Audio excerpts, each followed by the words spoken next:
you want to do the introduction for once? Okay, this is Alzheimer's, What They Forget to Tell You, episode 12. 13? Episode 13, podcast 12. So confusing. Okay. So, what are you going to say? You're going to wait for a few seconds? No. Hi, Sandy. So you're going to just say hi to everyone who watches? Yes. Okay, that's nice. That's very nice and Hi cordial. to everybody who's watching, and thank you for joining us again for this week. So we are going to cover a few things this evening, and hopefully we can do this quickly because, like I've mentioned in all of our previous podcasts, they have kind of rendered on the longer side. Why are you so, what's with that? So, I like it, but like, what's with that? Melania, hello? It's Betty. Milena. Oh my god. Melania. Melena, hello? She's not Russian. Betty. Hi, Betty. Hi, Betty. Is that Yeah, Betty? that's Betty. Oh, that's That's Betty, Betty. Betty. Betty. Hi, Betty. She probably just remembers me like my daughter's age, but Yeah, anyway. yeah. What are we covering today? Can you speak up like you normally talk? What? Well, no, because the kids just were put to bed. Okay. Children under 10. School day. Because, you know, like we're so professional. We're in a recording studio. Okay, so what are we covering today? We're covering today, I saw on your, she does remember, you see, we don't have Alzheimer's. Betty and I, we don't have Alzheimer's. We're good. I don't like these kind of jokes. Yes. But anyway, we're going to move that right along. I remember, Betty, too. You're in all of these pictures, like, I think it was Jason's prom. Did she take, were you guys getting Jason ready for prom and stuff? I have no idea. She's Anyway. been around. She was your pretty friend. I was like, it's your pretty friend. So, Shh, leave it. did you leave hear it. that, Betty? She said you were my pretty friend. Love you too. Okay. Okay, so we were, Wendy posted something on your page about grief. Yes, today, and yes. I read it and it was very timely, so I wanted to talk to you about it. Okay. And your thoughts, but I also wanted to tie it into what we're talking about. Okay. So why did you feel to post that today? Okay, so for the new viewers, people who haven't really been following, I lost my dad 2 years ago, and it wasn't due to Alzheimer's, but I lost him nevertheless. It was my first time, fortunately, and I say fortunately because going through grief or death is never easy, so the fact that I was lucky enough to have him for 36 years, I feel very fortunate. I'm gonna cry. Okay. So she's going through this grieving process, and in the last 2 years, as if anyone who's lost anyone, it comes in waves. Unfortunately, I've lost my father, and that was 16 years ago. And I was talking to my cousin earlier and saying how Alzheimer's, dealing with somebody with Alzheimer's, it's the grieving process is continuous. So you go through it, even though the person's still alive, you're grieving every single day because you're losing a part of them. And I feel like I've been going through this grieving process going on, coming up to 18 years, but worse in the last 2 because it's my mom's at the end stages. So every day it's like tumultuous. Like I call my life tentative.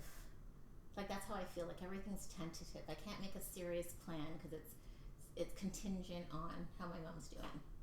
So that's why I wanted to talk about grieving. Okay. And it's still hard to talk about, like anything else. I don't know if it's ever going to get easier. I don't have experience in this. I just know the wave that I try to ride every day. Some days it's easy. Some days it's not. Some days it's really clear and it's dark. I feel, like helpless to my knees. There's other days where I feel empowered and strong, and I feel my dad with me, and I'm, I'm inspired, and like, there's just so many different spectrums to all of it. And really, again, if there's been any advice that I could give to anybody that's lost a loved one or that is going through the process of seeing somebody that they love, die, whether it's cancer or through a disease like this, Alzheimer's or anything else, it's there's no specific textbook encyclopedia answer. It's so unique. Everybody's journey is so different. Everybody's wave is going to be so different, and everybody deals with these things differently. And so this is why I think this article was one that hit home for me today, and I really felt the need to share it on my wall. And just to be clear, most of the stuff that I share on my wall is never really for anybody else's anything outside of if it just hits something for me. I don't do those things for likes. I do it because I like it. So if it can touch or help or affect somebody else in a positive way, then I feel even better for it. I came across this article today. A friend of mine that I went to high school with recently lost her dad, and she posted it on her wall. So when I was reading it, I was like, wow, this reigns really true for me in terms of my truth and my journey and what I've gone through and my experience. And so, again, that's another reason why I did. Well, that's why when I read it touched me only because basically we can do like a summary of the article, which was, what stood out was that grief is death is a date, grief is the calendar, and that was like powerful to me. And they were speaking of like, you have a lot of support at the funeral when someone just dies. There's always somebody supporting you and taking care of you and being around you. And then of course when the funeral is over, people change. The support dissipates and people become just go back to their regular scheduled program. And unfortunately, that's how it is dealing with Alzheimer's.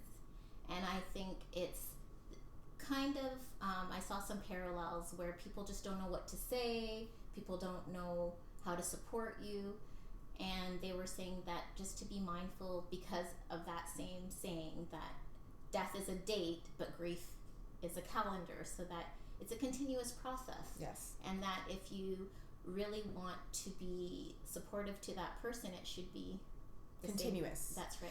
And again, what reigns true for me, and I said this in previous podcasts, that some people showed up in my life that I never expected. Like, I'm talking people that weren't really day one friends, or that were regular, consistent friends.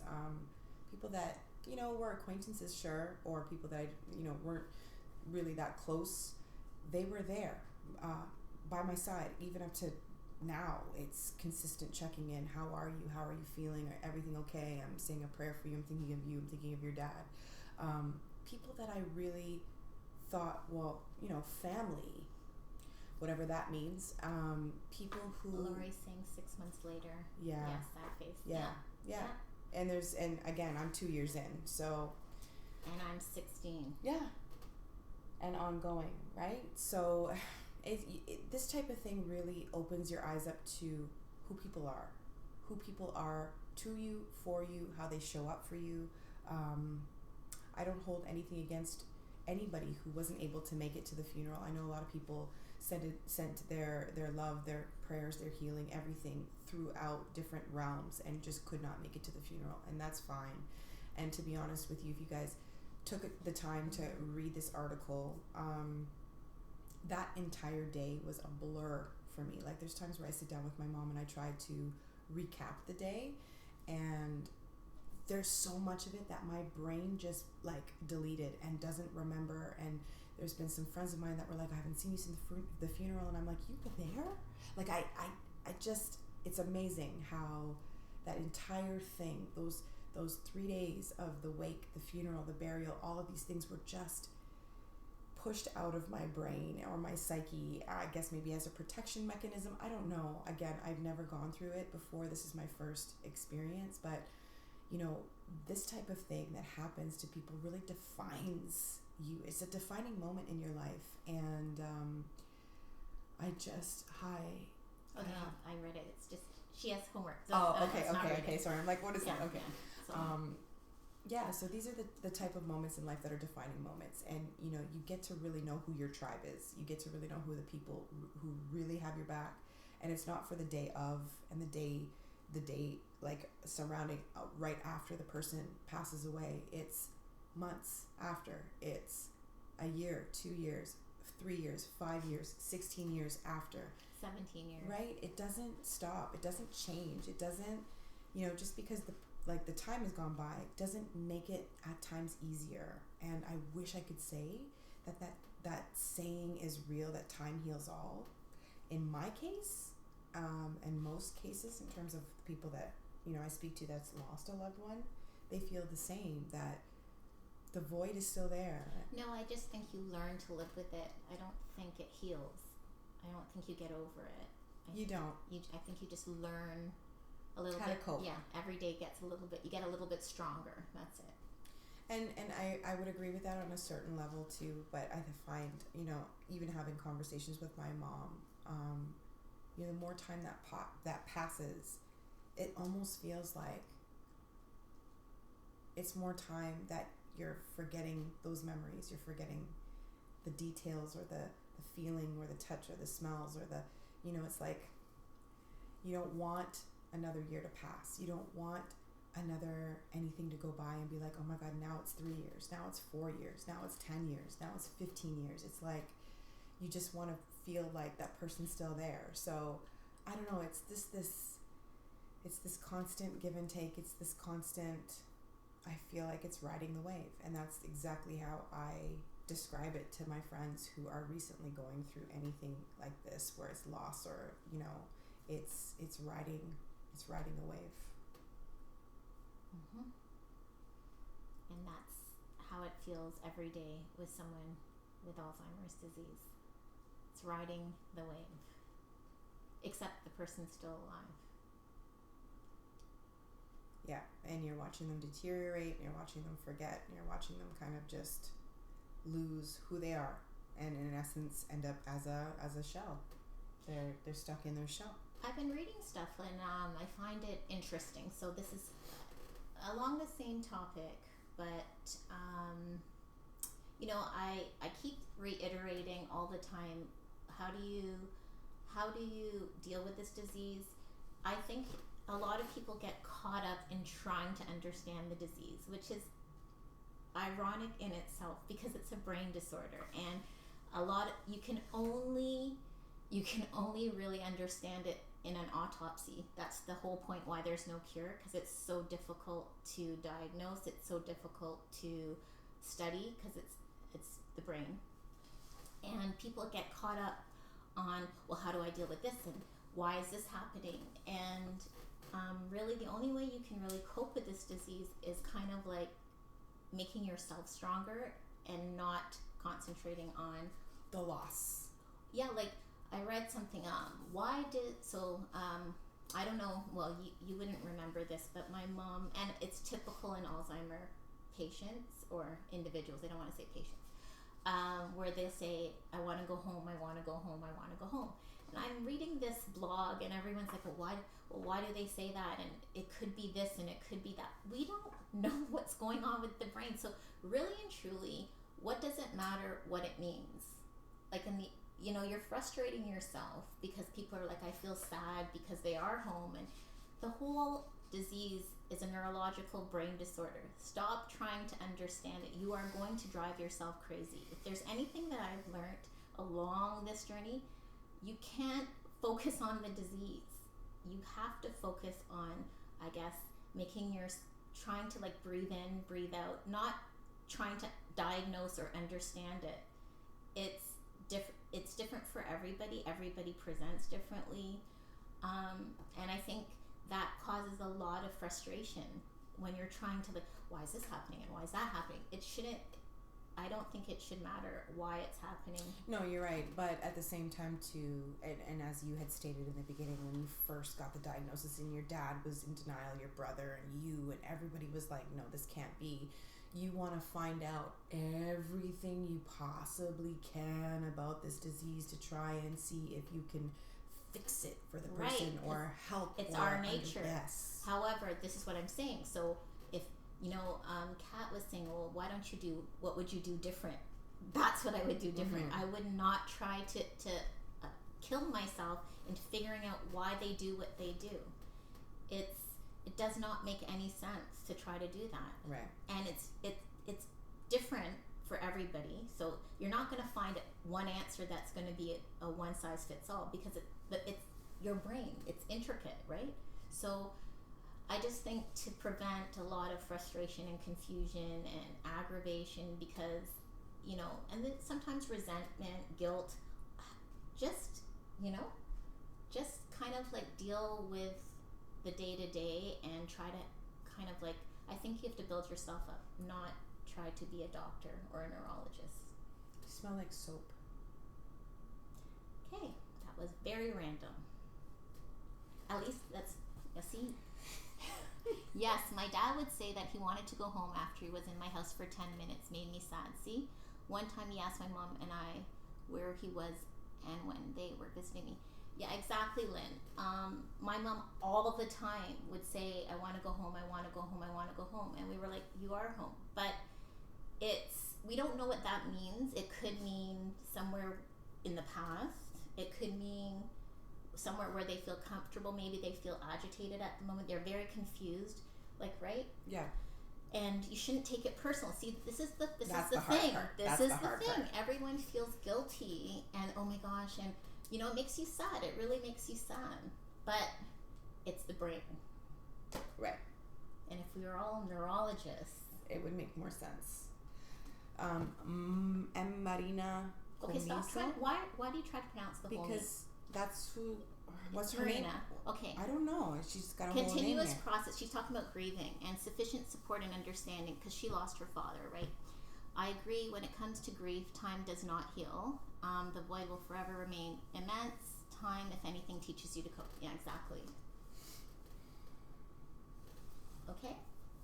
Okay. Do you feel better now? About? I don't know. You said I smelled like soap. Well, you could have been smelling worse. Just saying. That's very rude. No, it's not. I'm actually giving you a compliment. Oh, you're giving me a compliment? Don't try to do the robot dance. That doesn't work on me. Okay. Oh my god. That's like a commercial break. Sometimes you just gotta break it up. Okay. Are we done? Was this topic you wanted to talk about? It was very timely, and I wanted to tie it into, we always go back to, of course, what they forget to tell you, and I'm telling you what they forget to tell you. Okay. So, for this podcast, this edition, the 13th. Are you sure it's 13? It is 13. I love 13, because I was born on the 13th. Very special day. It's the live feed. It's our 13th podcast, but it's the 12th. They don't see that. They don't know what you're pointing at. Stop it. You're welcome, Tash. It's the 12th podcast. In any case, just so that if you're newly tuning in and just do not know, this is the book.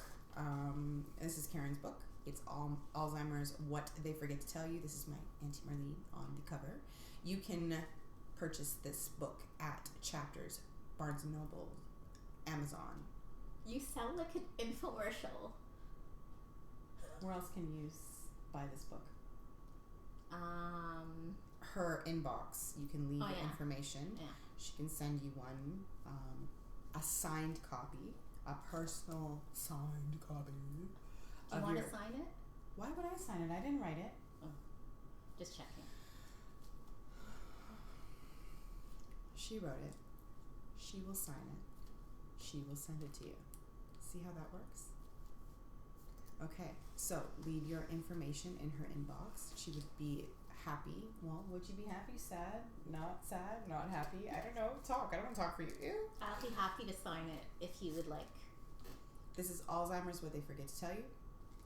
It's a great book, especially if you're going through, early onset Alzheimer's, dementia. Anybody who is going through that, your family member, your loved one. This is a great resource because there's a lot of research in here. There's a lot of different avenues you can look up in terms of some helpful tips that you can, What did you get out of it? You never told me. I thought it was. Well, first of all, I'm gonna have a different take because this is my family. She's my family. It's still a take. It was a great book. It was sad for me. It was sad. I watched her.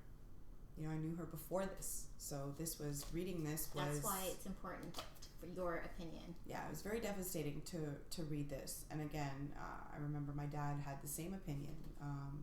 This is my mother's sister, so again, you should have my mom on one of these podcasts and just kind of pick her brain on one of these things. But Your mom finds it difficult. It is difficult. So that's why It's very it'd be difficult. very emotional for her. Very difficult. I couldn't imagine one of my siblings going down this journey. This would be excruciating to watch. I mean, you have no choice. You have to kind of sit back and accept it and go through it and learn about it at the same time. It just sucks all the way around. There's no rainbow, happy ending, lollipops. There's none of that. It sucks. It's disgusting. It's horrible. It's horrific. It's devastating. There's no nice thing to say about this. Nothing. So, Hi, Bill. Bill checks in every single podcast. That's awesome. Yes. Cool. So that's my take. I mean, I can dissect it, but we don't have that type of time. Maybe another podcast. I don't know. I thought it was well written. I thought again, I'm gonna have a different take because this is personal to me. I had a relationship with her, so. I'm doing okay, Bill. Thanks. See? He always asks. That's awesome. And going back to, not to put that on hold, but going back to the article we were speaking about before that I posted on my wall. Guys, if you know anybody that's going through loss or that has lost somebody, whether it's been recent or losing, which in this disease, this is what it is. This is why I wanted to talk about the grief process, to be honest. It's because it's exactly that same thing, except the person's here. Yeah. It's tough.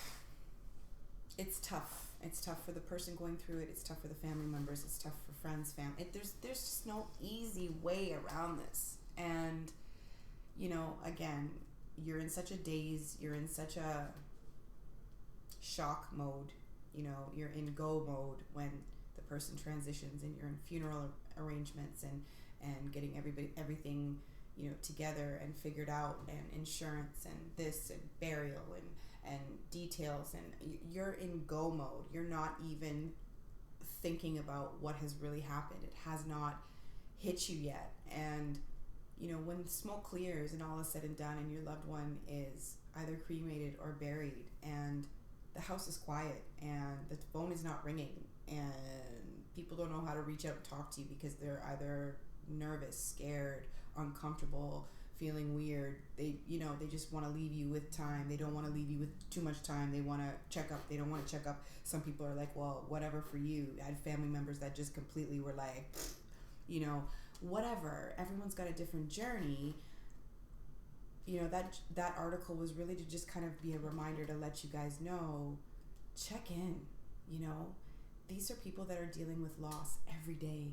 After the funeral's said and done, and after everyone's flown home, and after all the arrangements are over, and everybody's doing their own thing and back to life, that person, those people are still dealing with the loss, and it's loss. It's a big void. It's this new chapter of life, trying to get accustomed to living life without this loved one, and it's huge. Like my mom, I think of all the time. That's 42 years of her life. 42 years. I haven't even been on this planet for that long, but 42 years of life as you know it, sharing it with a person that you love, and all of a sudden that's gone. What is that like? I can't imagine. Now, this is my father, who 36 years of what I've known is gone. That's a huge void. And yes, people will ask me all the time, how are you feeling? Are you okay? And I told you guys before, it's riding a wave. There's days where it's great. I'm fine. Well, I shouldn't say it's great. Not, it's never great. I miss him terribly every day. But some days are easier than others, and some days are much harder than others. And it's riding the wave. And checking in means everything. It means everything. I'm checking in. She's checking in. And you guys are checking in too. Karen, can you post the link to your page? I would like to read it. You don't have to I'm read. sorry. Some things you can just read. Knocked out. Her nose would have been broken. That's because you need glasses. You're so young and you need glasses. Should we robot it again? We? You're being a hater. You see, there's no room on this podcast for haters. Since when do I do the robot with you? That's only for the car ride. Oh my god, let's not talk about that. It's awesome. Okay, so let's wrap this up because wrap it up. Yeah, it's getting late and I'm sure everybody has children and dinner and Netflix to watch and stuff like that. There's a good show I'm watching on Netflix. Which one? The New Girl. It's so funny. Haven't caught that one yet. It's good. 2 thumbs up. Okay, so again, I'll continue my reel about should you guys have any questions, concerns, anything that you guys want to talk about or ask, either inbox, check in the next podcast that we're having. Feel free to ask. We're more than happy to get your questions answered. Yeah, and we're doing these on Wednesdays, right? Yeah. We should be consistent. If we don't get them done on Wednesdays, then for sure it will be done on Thursday. But Wednesday's been our day. That's the go-to day. Yeah. Mm-hmm. Feedback is always great. Positive, negative. We don't business. Preferably positive. Nobody got time for negative nonsense. You don't have anything good to say? Scroll down. Or not watch. Right. How about that? I ain't begging nothing. Jeez. No. Anyway, but we are grateful for the support. You guys have all been great. For the people that have left comments, inboxes, texts, messages, whatever. We appreciate all of you. And we're grateful for all of you. This is why we continue to do it. Mm-hmm. Yes. Okay, so you do your usual sign off. Everyone looks forward to What's my sign off? You do the robot thing. No, I did the robot twice. That's a wrap. You can't kill the robot. Don't kill the robot. Don't you do a gotta go. Yeah, gots to go. That's right. We gots to go. We need to have a signing off thing. Okay. No. No. Okay. Stop it. Okay, so we'll see you guys next week. Be blessed. Stay blessed. Peace and love. All that good stuff. And we'll see you soon. Thanks for checking in, cluing in, Thanks for watching. Appreciate it. And until next time, see you.